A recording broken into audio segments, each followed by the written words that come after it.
Shalom aleihim, Bisem Yesua Hamasiah, Yesus Jidu Deminggi Ansin, Assalamualaikum, Warab Bani Isa Al-Masih, True God Jesus Christ, bless you all. Yesus Kristus satu-satunya Allah yang benar, menjamah memberkati kita sekalian ya, Bapak Ibu Saudara. Saya Pendeta Henry Tandianta, Master of Bibliology Study. Kita akan membahas ya, judulnya begini, kupas tuntas Allah Bapa. Saudara-saudara, saya sedih sesedih-sedihnya sejak saya jadi Kristen. Saya itu jadi Kristen umur 16 tahun ya. Sekarang umur saya sudah 58 tahun. Kok masih ganteng ya? Banyak yang ngomong gitu. Umur saya sekarang 58 tahun. Tobat dulu umur 16. Berarti 58 dikurangi 16. Saya jadi Kristen sudah 42 tahun. Ya. Dari 42 tahun itu, 35 tahun diantaranya saya Tritunggal. Pernah saksi Yehova, pernah Tritunggal. Lalu 8 tahun terakhir, ya terutama 3 tahun terakhir, karena 5 tahun terakhir itu, 5 tahun sebelumnya, saya belum full di Allah Esa ya. 3 tahun terakhir Allah Esa. Saya ngelus dada, yaitu ngelus dada betul-betul prihatin ya. Karena semua pendeta di luar sana mengatakan bahwa Allah Bapa itu sama dengan Bapa. Ya, terutama nanti kalau sudah menyangkut Matius 3 ayat 17 atau Matius 17 ayat 5 atau Yohanes 12 ayat 28. Di kedua kitab Matius itu kan, inilah anakku yang kukasihi, kepadanya lah aku berkenan, dengarkanlah dia. Lalu di Yohanes 12:28, aku telah memuliakannya dan akan memuliakannya lagi. Ya, ngenes hatiku karena para pendeta bilang, itu suara siapa Pak? Itu suara Bapa. Pendeta karatan, lumutan, ya toh, puluhan tahun jadi pendeta, bisa-bisanya mengatakan suara dari surga, dari langit yang berkata, inilah anakku yang kukasih kepadanya lah aku berkenan, di dalam Matius 3:17 maupun Matius 17 ayat 5. Itu suara Bapa katanya. Mbok dibaca Yohanes 5 ayat 37. Bapa tidak pernah kamu dengar suaranya. Bapa itu ngomong gampangnya, sorry ya. Bapa itu nggak bisa ngomong. Juga bisa disebut Bapa itu bisu, nggak bisa ngomong. Biar Anda ngerti maksudnya ya. Yohanes 5 ayat 37, Bapa tidak bisa ngomong. Lah kalau gitu yang ngomong tadi siapa Pak dari surga? Maka inilah jawabannya. 2 Petrus 1 ayat 17, jelas itu suara dari Allah Bapa. Jadi untuk mencari tahu Yohanes 3 ayat 17 maupun Yohanes 17 ayat 5 ataupun Yohanes berapa? 12 ayat 28, untuk mencari tahu siapa yang bersuara itu, jawabannya 2 Petrus 1 ayat 17, yaitu suara Allah Bapa. Siapakah Allah Bapa? Allah Bapa adalah yang maha mulia. Ya, 2 Petrus 1 ayat 17. Lalu di ayat 21, yang maha mulia adalah Roh Kudus. Masih belum yakin Pak? Kalau belum yakin, Anda baca Efesus 1 ayat 17.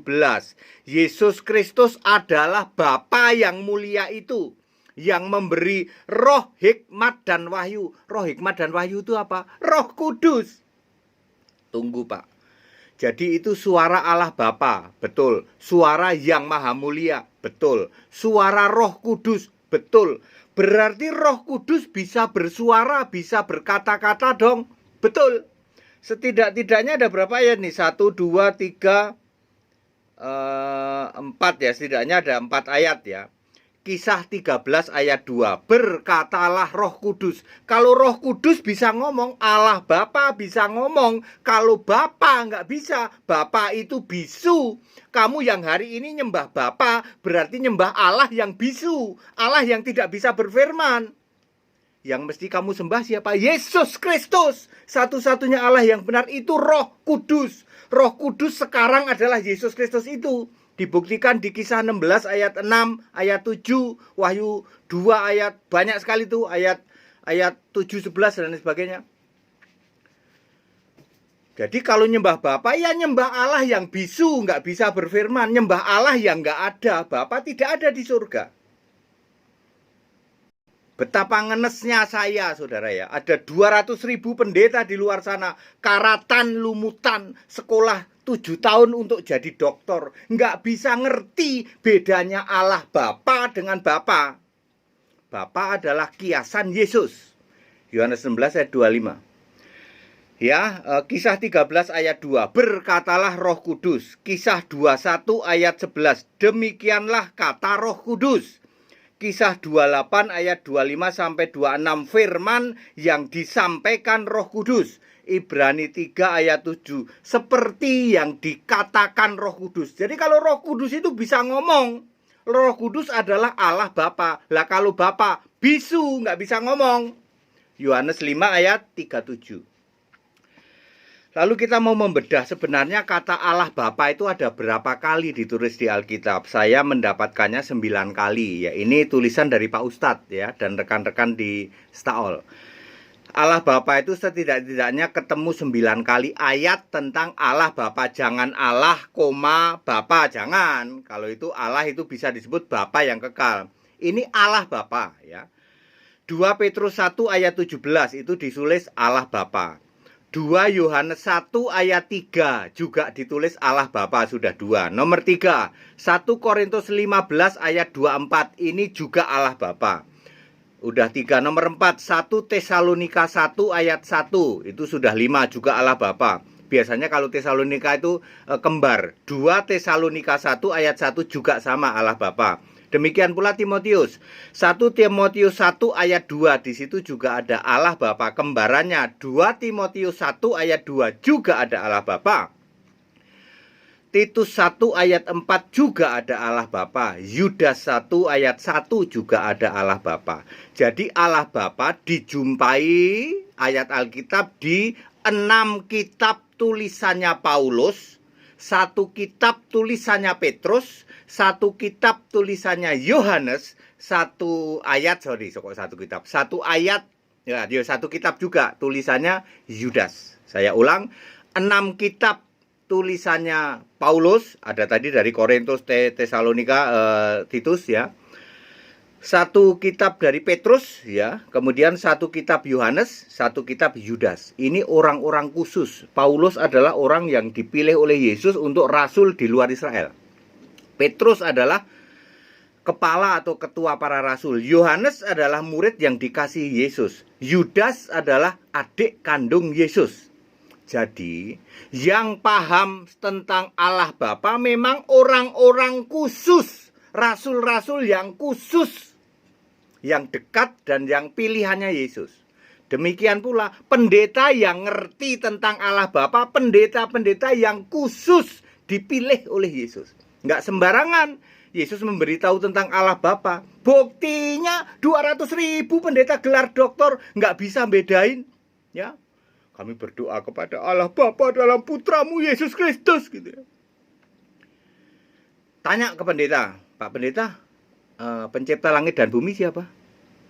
Allah Bapa. Allah Bapa itu siapa? Ya Bapa di surga.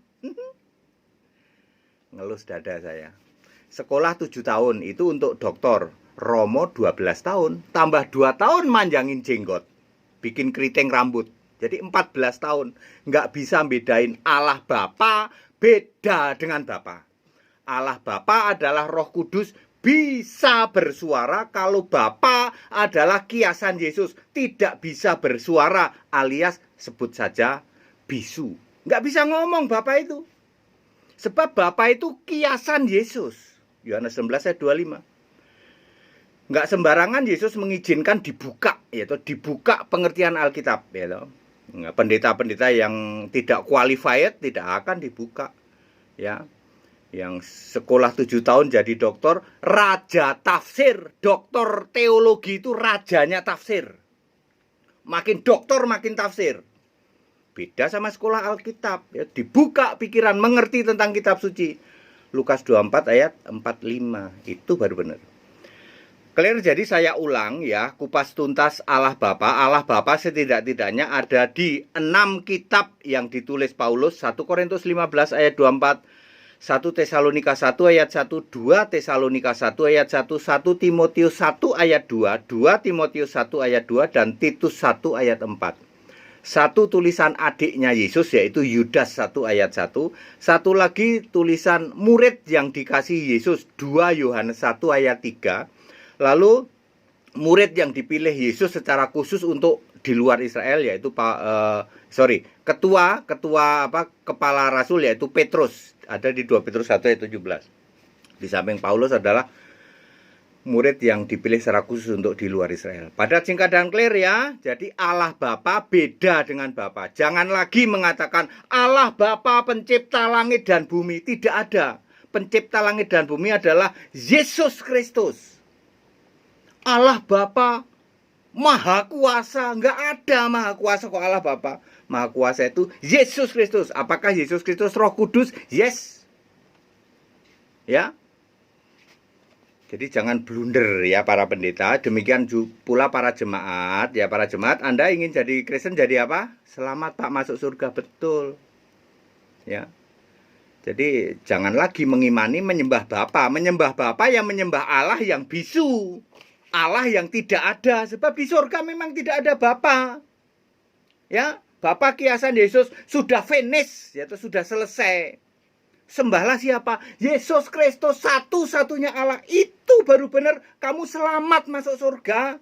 Daripada puluhan tahun nyembah Bapa, dari pagi demi nama Bapa katanya. Apapun juga lakukan demi nama Yesus, bukan demi nama Bapa. Ayo, ayatnya di mana ya? Segala sesuatu yang kita lakukan itu harus demi nama Yesus. Jangan kok demi nama Bapa. Pagi-pagi demi nama Bapa. Loh. Dari pagi udah menghujat ya. Bangun tidur menghujat. Demi nama Bapa. Dari bangun tidur sudah kamu menghujat. Nanti sampai bangun tidur lagi. Sehari kira-kira berapa? Ya mungkin 50 kali. Ya menghujat ya. Gitu kok masuk surga. Kagak ada kayak gitu masuk surga. Sembahlah Yesus Kristus, satu-satunya Allah yang benar. Itu baru benar. Segala hormat, kemuliaan untuk Yesus Kristus, satu-satunya Allah yang benar. Allah segala masa, sebelum segala abad, sekarang sampai selama-lamanya. Tetap bersama saya, Pendeta Henry Tandianta MPS. Ingat, stop nyembah Bapa. Nyembah Bapa berarti nyembah Allah yang tidak ada, Allah yang bisu, yang tidak bisa bersuara, tidak bisa berfirman. Sembahlah Yesus Kristus, yang sekarang Yesus Kristus adalah Roh Kudus itu. Amin.